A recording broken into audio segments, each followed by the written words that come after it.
Percy's Promise. A mob of excited children poured out of Annie and Clarabel one morning and raced down to the beach. "They're the Vicar's Sunday School," explained Thomas. "I'm busy this evening, but the station master says I can ask you to take them home." "Of course I will," promised Percy. The children had had a lovely day. But at tea time it got very hot. Dark clouds loomed overhead. Then came lightning, thunder and rain. The children only just managed to reach shelter before the deluge began. Annie and Clarabel stood at the platform. The children scrambled in. Can we go home, please, station master?" asked the vicar. The station master called Percy. "Take the children home quickly, please," he ordered. The rain streamed down on Percy's boiler. "Ah!" He shivered and thought of his nice dry shed. Then he remembered. "A promise is a promise," he told himself. "So here goes." His driver was anxious. The river was rising fast. It foamed and swirled fiercely, threatening to flood the country any minute. The rain beat in Percy's face. I wish I could see," he complained. They left a cutting and found themselves in water. "Oh, my wheels!" shivered Percy. "It's cold." But he struggled on. "Oh, shh!" he hissed. "It's sloshing my fire!"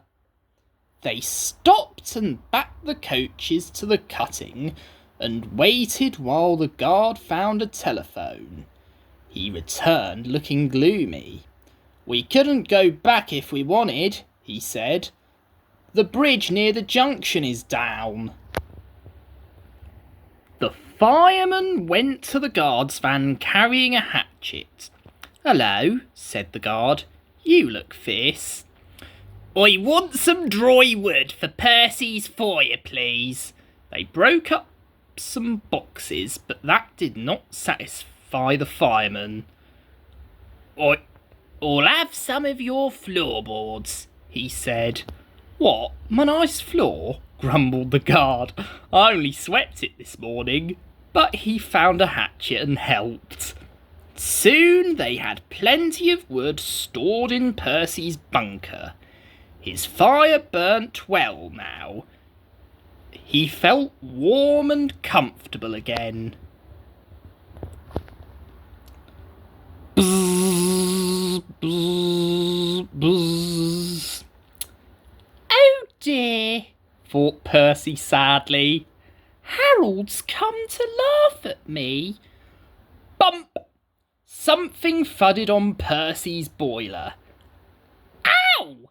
he exclaimed in a muffled voice. "That's really too bad. He needn't throw things."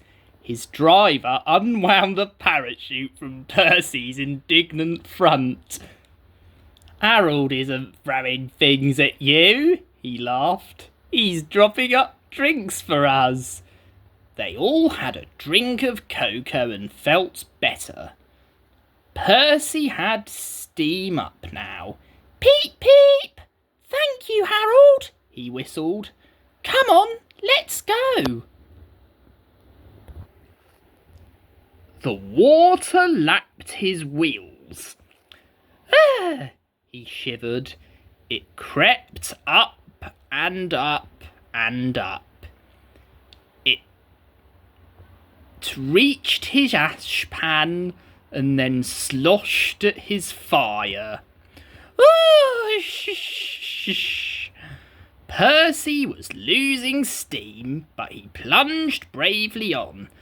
I promised, he panted. I promised.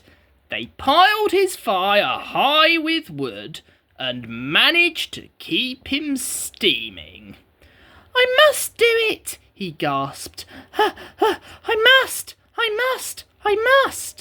He made a last great effort and stood exhausted but triumphant on rails which were clear of the flood.